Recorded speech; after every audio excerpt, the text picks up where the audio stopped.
In this video, you are going to see how to put the grid line over a picture in Microsoft Word document. As you can see here, let's get started. For the grid line, let us go to Insert, go to Table. Let us choose a 4x4 table. Now let us select the table, go to Table Design, and you can increase the height from here very easily. And if you want to decrease the width, you can decrease it from here. Now if you want to increase the table border, click on right button, go to table properties, go to border and shading. You can increase it from here and click on OK. Click on OK, then the border will be increased. Now click on outside of the table, go to Insert, go to Picture, go to this device. Let us choose a picture from my computer. Let us choose this one. Click on Insert. You have to adjust it. Click on the picture, go to Picture Format, go to Wrap Text, click on In Front of Text. Now you have to adjust it.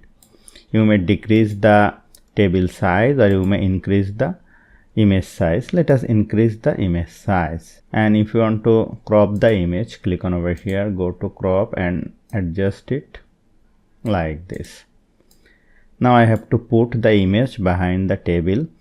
Click on over here, go to wrap text and click on behind text and put it like this.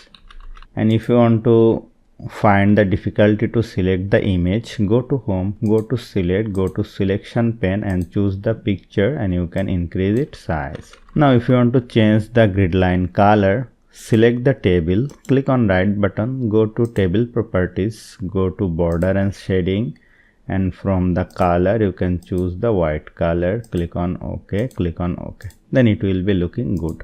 So hope you found this video helpful. If you like this video, please share this video with your friends and family, and don't forget to subscribe. Thank you.